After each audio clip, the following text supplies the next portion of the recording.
tell me about Sunrise Children's Services. So at Sunrise Children's Services, we are a Christian nonprofit foster care agency. We have independent living programs for teenagers. We have foster homes and residential facilities for kids who kind of need that more of 24/7 care. So the first thing you mentioned was independent living. So tell me a little bit about that. So the independent living services, so this is for our teenagers who are 16 and older. They can either, they have several options once you hit 16 if you've been in care for a long time and you can't reunify with your parents or your family. They can do planned permanent living arrangement where they live with the foster parents and go to college, or they can do independent living where they live on their own. With independent living services, so they have someone that's helping them learn their independent living skills, and they can go to college. So, for children who are adopted and in foster care in Kentucky, they can get free school. For the first, at least their tuition paid for the first 4 years at least, and it can go towards any college in Kentucky or any technical school. Now you mentioned some of the different places and the different services. Is that throughout all of Kentucky? Is there a certain area? Okay. Yeah. So we have services throughout the state of Kentucky. I believe it's in the brochure.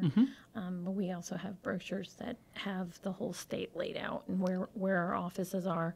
I'm the foster parent trainer and home study evaluator for the Mount Washington and Elizabethtown regions, which encompasses like 19 counties, including Warsaw. Okay. And so I train foster parents to become foster parents, and then I do their home studies and certify them. How does that process work then? So someone who's interested in becoming a foster parent, how does that get started? Yeah, so the first thing they need to do is go online to our website and just fill out an inquiry form. It has a foster parent tab on there, and you go under that, and it says get started. And they fill out that form, and that comes to me directly in my email, and I contact them and do like a small interview just to feel them out and see what the intentions are. We need foster parents with good intentions, and we really need foster parents for teenagers. So you're trying to make sure the expectations align, like what they're looking at, and what is needed in a good environment. Yeah, and we're a therapeutic foster care agency, which means we take all the things you find in a residential facility for kids, therapy, case management, stuff like that, and we surround the family with those services so that placement can be successful, because fostering's not easy. So is there a family case manager that will work, and then they're ensuring whatever the child needs is getting met? Yes. Yeah. They're there to help the child be successful in their placement until reunification or permanency, another form of permanency, is established. The goal for every child in Kentucky when they come into foster care is reunification. Okay. Whether that's to reunify with their biological parents or to have a kinship placement, which is with relatives. The state now also recognizes fictive placements, which is non-blood people that are considered family, but they're not blood related. Right. So if they can do one of those three options, those are the least restrictive than foster care.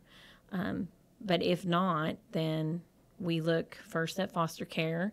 And if we don't have a placement for a child, then they look at group homes and residential facilities until they can find a foster home. So how do you find the children? How do they get into placement? How did the system start, or the process starts? Yeah, so the process starts with the state, with the Cabinet for Health and Family Services. A report is taken through their investigative hotline. It can come in through email. It can come in through someone walking in, phone calls. It can come in through all means. And the person answering the phone, who is a social worker, determines whether or not it meets criteria for an investigation. So it has to meet the standard of practice according to Kentucky law. Okay. And if it does, then they assign it an investigator. And the state is having trouble keeping workers too, because it's a really hard job, and social workers burn out pretty easily. That investigator then has a certain time frame to do an investigation based on what the incident is. If it's deemed that they need to be removed, the children need to be removed from the home, then the state then searches for a family member. If there's no family member, then we look for fictive. If there's no fictive placement, then they look for foster homes. You said victive? Fictive. Okay. It's FICTIVE. So this is like your non-blood family. Okay. You know, the people that are considered family. But it could be a teacher. It could be someone they've been to church with, a neighbor.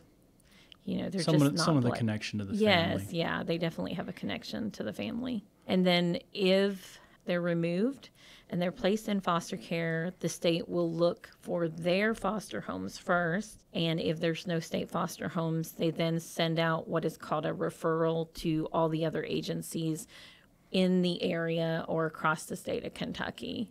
Ultimately, the goal is to keep that child in there close to their home of their residence, so that it's not hard for visitations to happen and it's easier for court to happen, stuff like that. All the legal matters need to be taken care of. So you're just not ripping that child out of their environment that they're used to, or school that they're used to, or their friends, or all those things. Yeah. So you try to keep it together.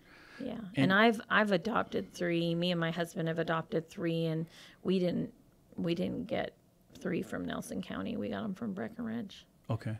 So it's, they were removed from everything they knew. So the state tries the best they can. Yes. And they have a process they follow, which makes perfect sense. Yeah. And then so there is a group of social workers throughout the state. They try a state foster.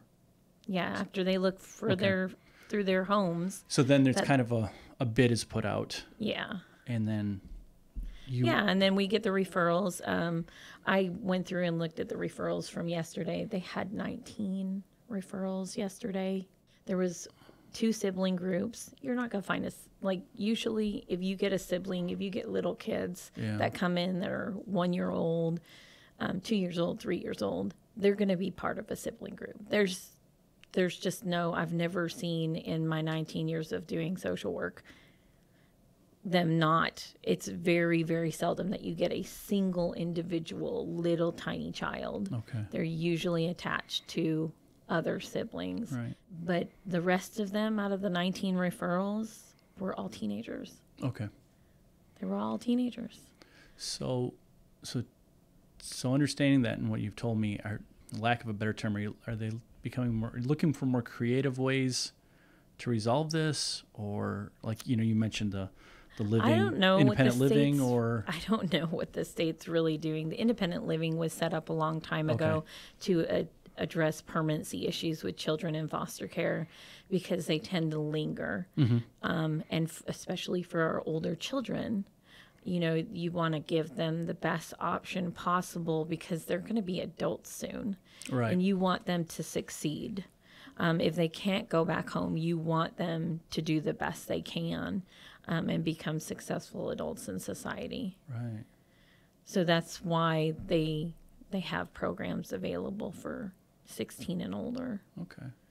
So it's kind of same as it ever. This is kind of how we're trying to resolve it. So you mentioned that your job is to train the parents. Yeah. So with Sunrise, ours is therapeutic, so it's a little more intensive training than the state training. It's basically the state's Care Plus training. Okay. But we're therapeutic, and so they have to go through 11 sessions with me. And the good thing, the plus side of COVID, I say, that came out is that we've come to realize we can do a lot online. You can do it from the comfort of your own home. And so we do 11 sessions online. We have 7 total trainers in the state of Kentucky right now in all of the regions. And you can actually attend anyone's training. It doesn't have to be the person who's doing your home study. Right. You can attend the trainer that's in Somerset if she has a time for a session that is available to you better than what my times are. You can attend her training. You can attend the Pikeville trainings. You can attend. How long is a session? Anywhere from an hour and a half to 3 hours. Okay. They get 3 hours credit.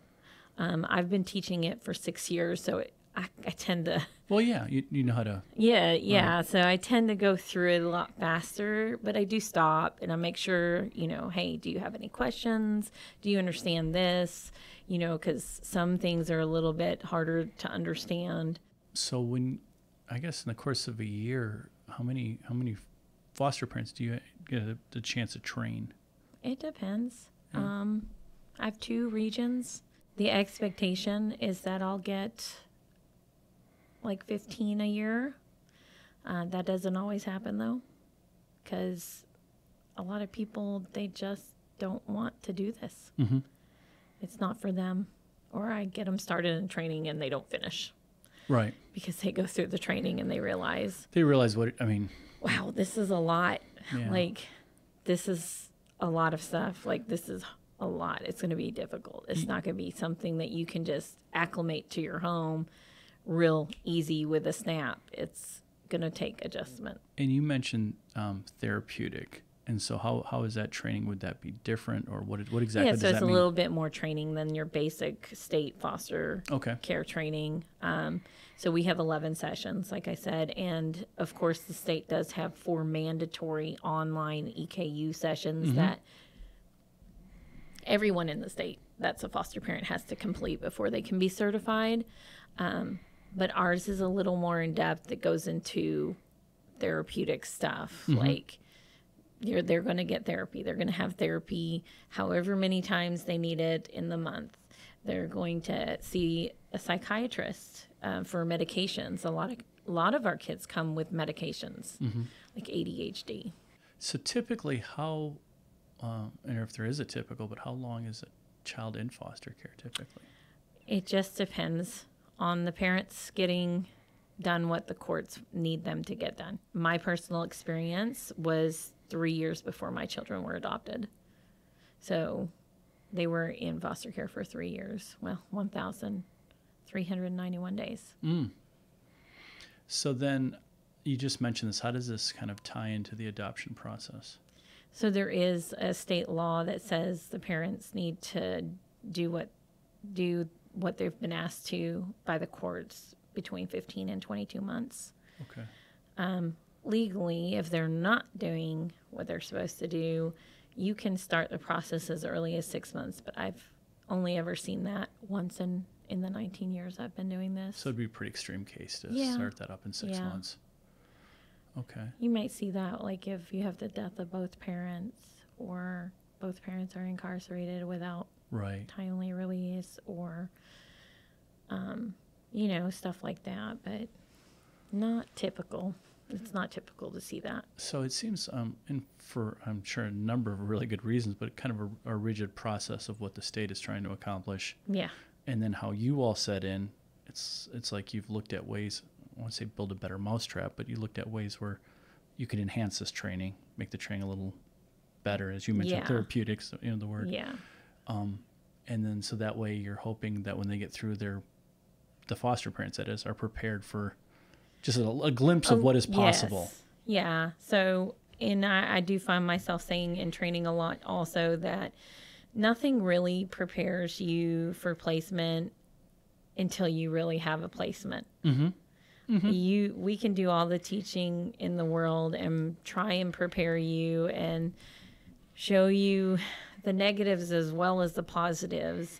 And you definitely will get more out of it than the children do. It's a learning experience, and we are a Christian organization, so we do rely on our faith-based practices. Like, we fully believe in God, and that without Him, we could do this. Like, there's no way, because it's very hard. It's a very hard thing to do. Is there, I don't know if training's the right word, but for the children, kind of the expectation of what they're getting into, or Like the children that are already in foster? yeah, the like they're foster- going to be placed in, like this is kind of how it's going to be. So we do have, me and the other trainers with Sunrise have developed some sort of curriculum to help foster parents prepare their biological children for it. Okay. But there's not much out there. It's more of trying to prepare the foster parents for it, because the reality of foster care, it's not Hollywood. It's really not. It's just a hard process, and you have to have great support system in place, which we do with the team that surrounds the family.